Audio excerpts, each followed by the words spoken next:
biggest surprise of the season isn't that the Patriots are bad. My biggest surprise isn't. But I got to tell you, it's pretty surprising that the thinking that Bill Belichick might get fired. And our friend of the pod, our good friend Ben Volen, wrote this in the Boston Globe today, bostonglobe.com, if you want to check out the full article.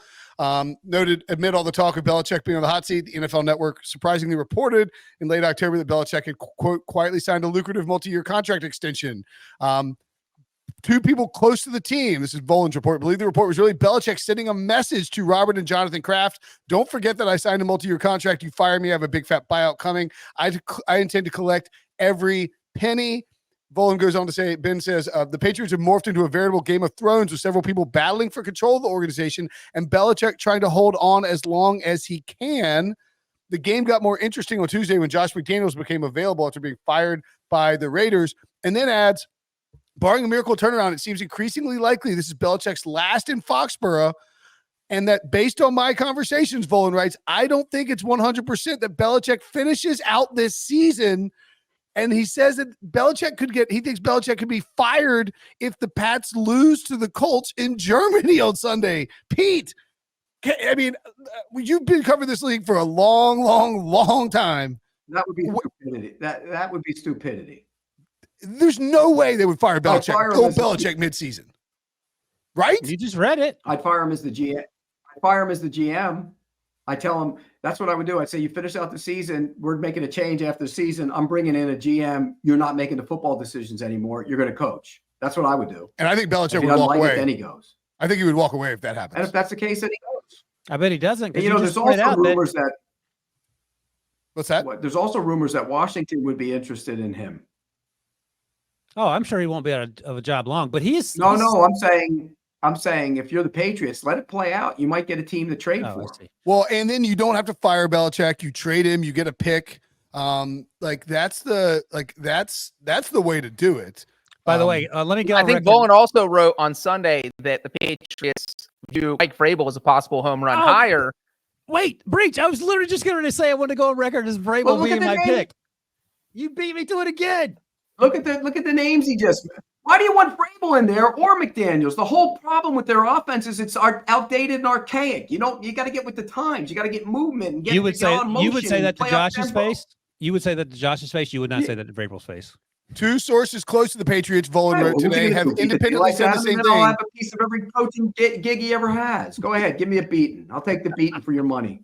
So both sources also said the same thing. The Kraft's, quote, home run hires for 2024 would include not only Vrabel, but bringing Nick Caserio back to run the front office. I wonder if he would Nick Caserio want to leave Houston to come back to New England? Yeah, I wouldn't. I think here's the thing. He's quarterback. I was talking to someone the other day in the league just about the Patriot way not working, and they were like, they had a lot of experience with a lot of the people that have come through there, most recently Ziegler and McDaniel. And he said that group is so incredibly arrogant, even when they have no reason to be.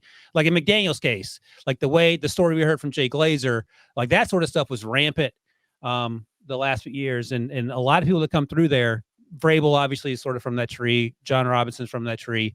And it's just a weird thing that it never seems to work, but no one seems to figure out that you probably shouldn't act that way. Maybe Brian Flores is the exception. Although he had some rough patches in Miami. He acted that way too. Okay, so there you go. Problem. Okay.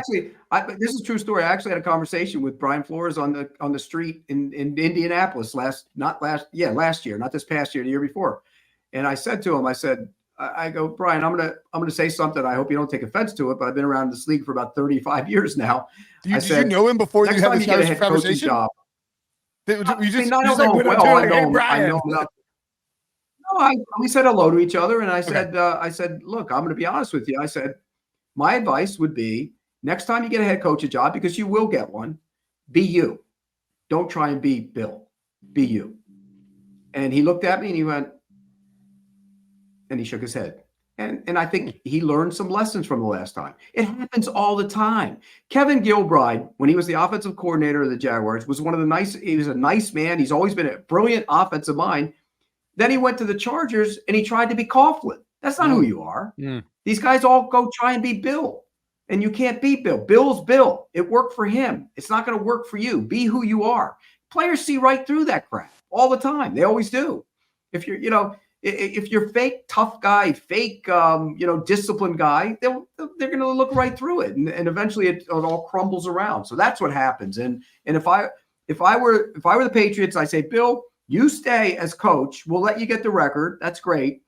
But you got to go as the general manager. And if he balks at it, then you work out a deal and trade him to somebody else and get draft picks. Don't fire him. That's the dumbest thing you could do. It's bad PR. Firing mid-season would be like the guy won 6 Super Bowls for the organization. And Bolin knows better than that. Bolin really looks at the thing on the surface. That's stupidity if it ever were to happen. I just one wonder, last thing about Bill Belichick and the Patriots. The whole damn thing is based on luck. Well, a lot they of it. got lucky. Yeah, if but you said don't it every take team. Tom Brady with a 6th round pick, you don't have a dynasty. It's all based on luck. The whole thing. The crazy thing though about the thought of them firing Belichick, I mean, that would be a Raiders Mark Davis level move. Where remember they fired Dennis Allen like on the flight back from London? That is what we're talking. They're in Germany. You can't fire Belichick on the flight home from Germany. That would just blow up the entire. When USC left Lane Kiffin on the tarmac. Yeah, that too. Right. All you're doing is hurting yourself. You might be able to get draft picks or something out of this. Why would you fire him? It makes no sense. They're not firing him. Yeah, if he leaves, he'll be in there. Bring back Josh Daniels. Daniels is never going to be a head coach again. He's done. It's over. Are you guys going to apologize to Ben if this happens? They're going to sit down with him at the end of the season and say bye, Bill. I'm surprised that Ben wrote this for the Globe, knowing that if he's wrong, he has to cover Belichick for maybe like another 18 months. And Bill ain't going to be not talk to him. He doesn't talk to those guys anyways. What's he? Yeah. He's fairly friendly with Ben. I feel like every damn day and say, "Hey, Bill, what about this, this, and this?" What's he going to do? Not answer your questions? If he doesn't answer them, it's bad luck for him. If you get laid off, scared of a head coach for? Why is anybody ever scared of a head coach? I don't get it. They're just a head coach. I wish CBS would deploy you to Foxborough for the rest of the season and have you just badger Bill Belichick in the front row every week. What? One of my best moments ever was when he ran that stupid play in Indy and fourth and jackass. I asked him a question. I asked him a question from the back of the room, and he couldn't hear me. And he went, he mumbled something. I go, "What?" And he goes, "No." And I go, "Good, I got him."